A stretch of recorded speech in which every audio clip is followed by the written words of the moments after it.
మీకుండే ఎటువంటి గ్రహ బాధలైనా గృహ బాధలైనా శాశ్వత పరిష్కారం కోసం సంప్రదించండి శ్రీనివాస జ్యోతిషాలయ. సార్ నమస్తే. నమస్తే. ఈ వార్ 2 ప్రేక్షకుల ముందుకు వచ్చింది. అయితే ఈ సినిమా రివ్యూలు అన్నింటిలో చెప్తుంది ఏంటంటే ఎన్టీఆర్ లేకపోతే అసలు సినిమాయే లేదు, ఎన్టీఆర్ ద డామినేషన్ అని కనిపిస్తుంది, అది వినిపించింది. మీరేమంటారు? ఇప్పుడు వార్ 2 మీద ఎక్కువ చర్చ జరుగుతుంది కూలీ కంటే కూడా. కూలీ నిజానికి వార్ 2 కంటే కొద్దిగా బెటర్గా పెర్ఫార్మెన్స్ అయితే ఇస్తుంది మార్కెట్లో. దానికి కారణాలు దానికి ఉన్నాయి. అయితే వార్ 2 మీద ఎక్కువ చర్చ జరగడానికి కారణం ముఖ్యంగా తెలుగులో ఎక్కువ చర్చ జరుగుతుంది, హిందీ కంటే కూడా.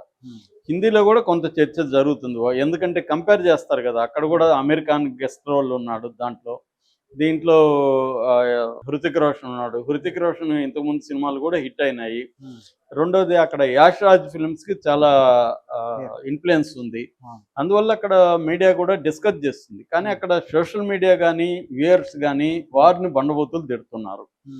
వాళ్ళకి నచ్చలేదు, అసలు సినిమా నచ్చలేదు. ఎందుకంటే వాళ్ళందరూ కూడా వార్ 1 చూసిన బ్యాచ్. ఈ యాష్ రాజ్ ఫిల్మ్స్ చేసిన గతంలో టైగర్ కానీ పఠాన్ కానీ ఇలాంటి సినిమాల్ని చూశారు వాళ్ళు. కంపేర్ చేసుకుంటారు వాళ్ళు.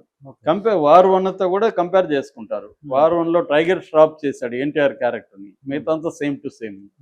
సో అందువల్ల కంపేర్ చేసుకున్నప్పుడు ఏంటంటే టైగర్ ష్రాఫ్ లాగా జూనియర్ ఎన్టీఆర్ సరిపోలేదు అంటే పెర్ఫార్మెన్స్ కాకుండా వాళ్ళిద్దరిని పోటాపోటీగా ఫేస్ ఆఫ్ అంటారు. ఫేస్ ఆఫ్ జరిగినప్పుడు జూనియర్ ఎన్టీఆర్ వాళ్ళకి ఆన్లా, టైగర్స్ రేపు అంటే అతను ఫిజిక్ కానీ హైట్ కానీ అతను బాగుంటాడు.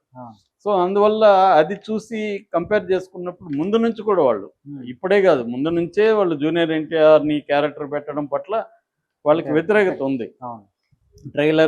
టీజర్ వచ్చినప్పటి నుంచి వాళ్ళు కామెంట్లు పెడుతున్నారు, జూనియర్ ఎన్టీఆర్ని ఎందుకు తెచ్చి, ఇతను ఎలుకలాగా, పైగా ఇతను సన్నపడ్డాడు మనిషి. సో ఇతను పెర్ఫార్మెన్స్ ఎంత లాగాలన్నా మనిషి కూడా క్యారెక్టర్ని బట్టి బాడీ ఇది కూడా ఉండాలి కదా. మనం పెద్ద పోలీస్ ఆఫీసర్ అని చూపించి చిన్న వేణుమాధవనం ఇంకొకరిని పెడితే సరిపోరు కదా, ఫిజికల్ గా కూడా ఉండాలి. సో అక్కడ వాళ్ళకి నచ్చలేదు, అదొక కారణం. రెండో కారణం ఏంటంటే ఎఫెక్టివ్గా వాళ్ళు కంపేర్ చేసినప్పుడు ఎఫెక్టివ్గా సినిమా లేదు వాళ్ళకి. ఫస్ట్ హాఫ్ అంతా బోర్గా ఉంది, సెకండ్ హాఫ్ ఇంకా పరమ దరిద్రంగా ఉంది. సో అందువల్ల వాళ్ళు అంటే వీళ్ళ టగ్ ఆఫ్ వార్ కానీ ఎమోషనల్ ఇది కానీ, దాంట్లో ఎమోషనల్ ఇది ఉంది.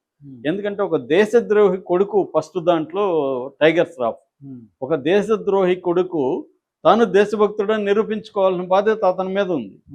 అది మంచి ఎమోషన్ క్యారీ చేస్తుంది. ఇతనేమో నువ్వు నన్ను చంపాలని మీ నాన్న ట్రై చేశాడు, నా ఫ్రెండ్ని చంపాడు మీ నాన్న, నాకు గాయాలంతా ఉన్నాయి మీ నాన్న వల్ల. సో నువ్వు వచ్చి ఇప్పుడు నిన్నెందుకు నేను నా టీంలోకి తీసుకోవాలన్నప్పుడు లాజికల్గా మనం కనెక్ట్ అవుతాం. అట్లాగే ఇతని పాయింట్ ఆఫ్ వ్యూ నుంచి మా నాన్న దేశద్రోహి కావచ్చు, మా నాన్న పట్టించింది మళ్ళీ మా అమ్మే కాబట్టి మరి మా అమ్మ వైపు నుంచి నువ్వు ఎందుకు ఆలోచించు అన్నప్పుడు ఇక్కడ లాజిక్ ఉంది. సో ఇలాగా అది కన్విన్సింగ్ గా స్క్రిప్ట్ ఉంది దాంట్లో.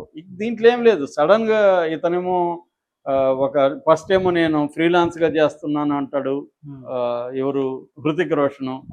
జపాన్ ఫైట్ అంతా అయిపోయినాక ఈ ఫైట్ అంతా కిరాయి ఫైట్ అనేది మనకు అర్థమైనాక దాని మీద పెద్ద ఇంట్రెస్ట్ ఉండదు మనకి. దాని తర్వాత అదేదో కలి అని వస్తారు, కలి అనే ఒక కార్టెల్, ఆ కార్టెల్తో కుమ్మక్క అవుతాడు, అక్కడ పెద్ద లాజిక్ లేదు. దాని తర్వాత ఒక చిన్న సీన్ ఏదో వేశారు, కలి కార్టెల్కి నువ్వు వెళ్ళాలి అది ఇదని. దాని తర్వాత వాడొచ్చి నన్ను చంపే అంటున్నాడు, అది కన్విన్సింగ్ గా లేదు. అంటే ఏది కన్విన్సింగ్ గా లేదు. తర్వాత వీడిని దించారు జూనియర్ ఎన్టీఆర్ క్యారెక్టర్ విక్రమ్, ఇతను ఎందుకు వెంటాడుతున్నాడు ఏమీ లేదు. సో అలాగా క్యారెక్టర్తో ట్రావెల్ అవ్వాలి కదా మనం, అది లేదు. రెండోది విలన్ కార్టెల్ అన్న ఎవడోను చూపించారు తప్ప ఒక స్ట్రాంగ్ విలన్ అనేది లేదు. ఎప్పుడైనా కూడా జేమ్స్ బాండ్ సినిమాలు అన్నిట్లో చూడండి స్ట్రాంగ్ విలన్ ఉంటాడు. హాలీవుడ్ సినిమాలు అన్నీ కూడా యాక్షన్ సినిమాల్లో హీరో పని ఏందో తెలుసా, విలన్ ఆపడమే హీరో పని. ఫలాని టైం లోపల విలన్ని ఆపాలి, లేకపోతే ఒక బిల్డింగ్ నాశనమా, ఒక దేశం నాశనమా, ఒక ప్రపంచం నాశనమా ఏదో అయిపోతుంది, టైం బౌండ్ ఉంటుంది. హీరోకి ఒక ప్లా అంటారు, ఒక వీక్నెస్ ఉంటుంది, ఫ్యామిలీ కావచ్చు ఇంకోటి వీక్నెస్ ఉంటుంది. ఇలాంటి ఫార్ములానే హాలీవుడ్ యాక్షన్ సినిమాలు ఉంటాయి. మనకు వచ్చేసరికి హీరోయిజాన్ని ఎలివేట్ చేయాలని విలన్లని సరిగ్గా చూపించకుండా హీరోయిజమే అంటే, హీరోయిజం రావాలంటే విలన్ స్ట్రాంగ్. రావణాసుడు లేకపోతే రాముడికి ఎందుకు అంత వెయిట్ వస్తుంది, దుర్యోధన లేకపోతే పాండవులకి ఎందుకు అంత వెయిట్ వస్తుంది. స్ట్రాంగ్ విలన్ అనేది అవసరం. అది లేదు దీంట్లో వార్ 2లో. కనీసం కూలీలో నీకు నాగార్జున, వాడు షాహీన్ షబీరు, వీళ్ళు స్ట్రాంగ్ ఉన్నారు బ్యాచ్ అక్కడ. ఇది మిస్ అయింది బేసిక్గా. సో ఈ కారణాల వల్ల లేదు. కానీ ఎన్టీఆర్ ఉండడం వల్ల తెలుగు వాళ్ళు కాపాడారు సినిమాని. తెలుగులో నిన్న మాత్రమే 23 కోట్లు నెట్ చేసింది. నెట్ 23 కోట్లు చేయడం అంటే మాటలు కాదు తెలుగులో.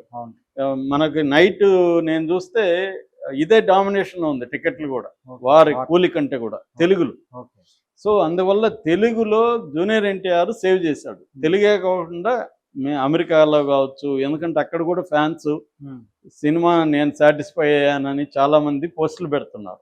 ఎన్టీఆర్ని స్క్రీన్ మీద ఇలా చూడడమే మాకు ఆనందం అనేది పెడుతున్నారు. ఎన్టీఆర్కి ఇది అయితే ఉంది, ఎందుకంటే చాలా ఎన్టీఆర్కి అన్యాయం జరిగిందని నమ్మేవాళ్ళు, వాళ్ళ ఫ్యామిలీలోనే ఇతను వీళ్ళ మదర్ని అతను పెళ్లి చేసుకోవడం, కమ్మ సెక్షన్ అంతా ఇతన్ని నందమూరి ఫ్యామిలీ అంతా తొక్కేయాలని ట్రై చేయడం, ఆ తర్వాత చంద్రబాబుకు అవసరమయ్యి చంద్రబాబు కలిపి మంచి సంబంధం కుదిరిచ్చి చంద్రబాబు ఆడుకోవడం, మళ్ళీ లోకేష్ వచ్చేసరికి ఇతన్ని పక్కన పెట్టేయడం, దీనివల్ల ఒక అన్యాయం జరిగింది అని ట్రాజిక్ హీరో అంటారు. ఎప్పుడు ట్రాజిక్ హీరో పట్ల అట్రాక్షన్ ఉంటుంది, సింపతి ఉంటుంది. మనకి చంద్రగుప్తుడు కూడా అదే కదా, సవతి కొడుకు అతను చంద్రగుప్తుడు కథలో. అలాగా మనకు అనేక ఎగ్జాంపుల్స్ ఉంటాయి అన్నమాట. కర్ణుడు పట్ల ఒక సింపతి ఉంటుంది క్యారెక్టర్ భారతంలో. అలాగా జూనియర్ ఎన్టీఆర్ కూడా సింపతి కావచ్చు. రెండోది అతను one of the finest actors మనకు ఉన్న వాళ్ళల్లో. అద్భుతంగా ఏ ఎమోషన్ అయినా పలకగలగడం కానీ, ఎంత పేజీ డైలాగులను చెప్పగలగడం కానీ, అతనికి ఒక ఇదైతే ఏర్పరచుకున్నాడు. ఊరికే రాలేదు, అతనికి ఏమి గాడ్ ఫాదర్ లేరు, ఎవరు ఇంకా లాగాలని ట్రై చేసిన వాళ్ళే. అంత వ్యతిరేకతలో నుంచి అతను ఈ స్థాయికి రావడం అనేది ఖచ్చితంగా అతను credit goes to him only. So ఆ స్థాయిలో ఉండడం వల్ల ఈ సినిమాకి అది ఖచ్చితంగా హెల్ప్ అయింది.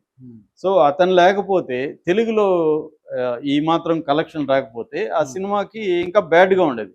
ఇప్పటి వరకు ఏంటంటే శాక్ నీల్క్ చెప్పిన దాని ప్రకారం 52.55 crores అంటే 52,50,00,000 నెట్ వచ్చింది దానికి ఇండియా వైజ్. సో ఆ మాత్రం రావడం ఫస్ట్ రోజు. ఓవరాల్గా తీసుకుంటే ఒక 60-70 కోట్లు నెట్ అనేది దానికి వస్తుంది అనమాట, అంటే వరల్డ్ వైడ్ కలెక్షన్.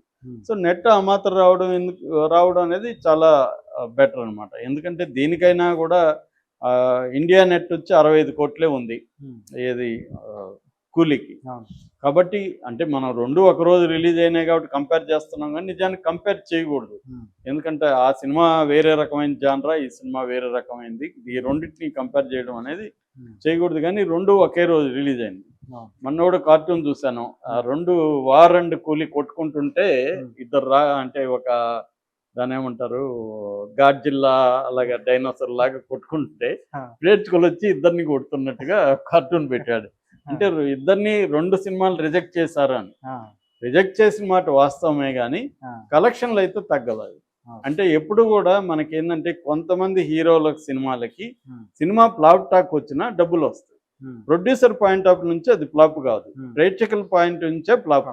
వార్ 2 కూడా అదే, వార్ 2 కూడా ప్రొడ్యూసర్ పాయింట్ నుంచి ఫ్లాప్ కాదు, వాళ్ళకి డబ్బులు వచ్చేస్తాయి. ఎందుకంటే థియేటర్ నుంచి ఓపెనింగే అది 60-70 కోట్లు నెట్ కలెక్షన్ వచ్చింది కాబట్టి ఇంకా 2 రోజుల్లో ఈజీగా అది 200 కోట్లు, 2-3 రోజుల్లో 200 కోట్ల వరకు వెళ్ళే అవకాశం ఉంది. నాన్ థియేట్రికల్ రైట్స్ ఉంటాయి. ఇంకా నెక్స్ట్ వీక్ కూడా కలెక్షన్లో లాంగ్ రన్లో మెల్లగా వచ్చేస్తాయి. కాబట్టి అది ఇవాళ కూడా స్ట్రాంగ్ ఉన్నాయి బుకింగ్స్ అంతా వార్ 2కి. రేపు ఎల్లుండి కూడా బాగానే ఉంటాయి. కాబట్టి వార్ 2 అనేది ప్రొడ్యూసర్ పాయింట్ ఆఫ్ వ్యూ నుంచి ఫ్లాప్ కాదు. దీనికి ప్రధాన కారణం జూనియర్ ఎన్టీఆర్ఏ అనేది ఇక్కడ బాటం లైన్. జూనియర్ ఎన్టీఆర్ఏ పుల్ చేయగలిగాడు, అతనికి పుల్ చేసే కెపాసిటీ ఉంది. హిందీలో మనకి త్రిబుల్-ఆర్లో కూడా జూనియర్ ఎన్టీఆర్కి మార్కులు పడ్డాయి. వాళ్ళు ఏంటంటే ఇక్కడ రాముడిని రామ్ చరణ్ క్యారెక్టర్లో చూసుకున్నారు. వాళ్ళకి సీతారామరాజు అంటే తెలియదు. ఈ మనోడు రాజమౌళి కూడా తెలివిగా రాముడి లాగా అతన్ని డిజైన్ చేశారు కాబట్టి సింక్ అయింది. కాబట్టి వాళ్ళ రాముడిని రామపిచ్చి అక్కడ శ్రీరాముడు అంటే బీజేపీ వచ్చినాక పెద్ద ఎత్తున ఇది ఉంది కాబట్టి అతను ఓన్ చేసుకున్నారు. కానీ పెర్ఫార్మెన్స్ వచ్చేసరికి దాంట్లో కూడా ఇతను స్క్రీన్ టైం తక్కువ ఉన్నప్పటికీ ఎన్టీఆర్కే మార్కులు పడ్డాయి.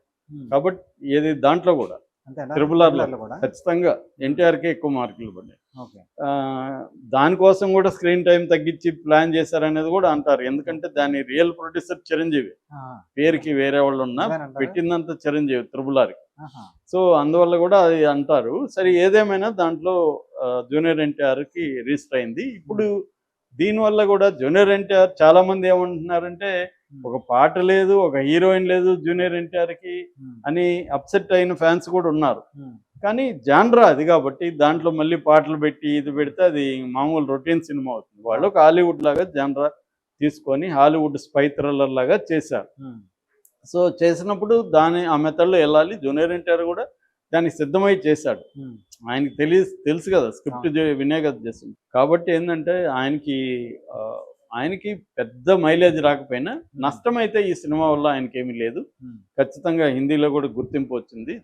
పెర్ఫార్మెన్స్లో ఎవరు జూనియర్ ఎన్టీఆర్ని ఏమనలేదు. మిస్కాస్టింగ్ అన్నారు అంతే. మిస్కాస్టింగ్ వేరు, పెర్ఫార్మెన్స్ వేరు. సో మిస్కాస్టింగ్ అన్నారు తప్ప పెర్ఫార్మెన్స్ జూనియర్ ఎన్టీఆర్ బాగా చేయలేదనో అదేమి ఎక్కడ కూడా, నేనైతే చాలా రివ్యూలు చూశాను, ఎక్కడ కూడా రాలేదు. ఓవరాల్గా జూనియర్ ఎన్టీఆర్కి మంచి మార్కులు పడ్డాయి.